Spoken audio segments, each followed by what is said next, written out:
Hey there, fellow creators and learners. Welcome back to our channel, where we break down tech tips to make your life easier. Today, we're tackling a super handy skill: how to write an exponent in Google Docs for 2025. Whether you're a student crunching numbers for math class or a professional dealing with scientific formulas, this quick guide will have you superscripting like a pro in no time. Let's dive right in. First things first, open up Google Docs on your computer or laptop. If you're starting fresh, create a new document by going to docs.google.com and clicking the blank page icon. Now, type out your base number or variable.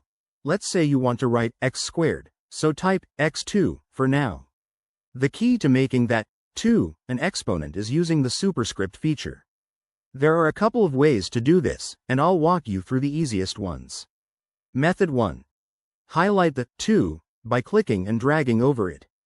Then, head to the menu bar at the top, click on Format, hover over Text, and select Superscript.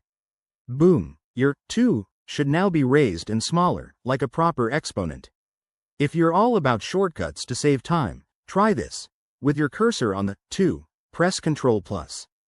That's Ctrl and the period key, on Windows, or Command+ on a Mac.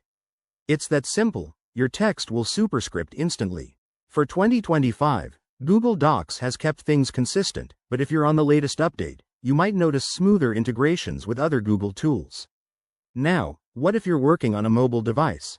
Open the Google Docs app, tap on your document, select the text you want to superscript, and hit the A icon for formatting.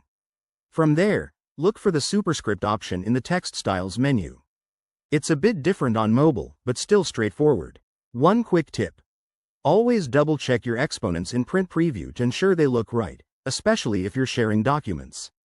Avoid common mistakes like forgetting to highlight the correct text. It can mess up your formatting. There you have it. Writing exponents in Google Docs is a breeze once you know the tricks. Give it a try on your next project, and if this tutorial helped, hit that like button and subscribe for more tech tips. Drop a comment below if you have questions, and we'll see you in the next video. Thanks for watching.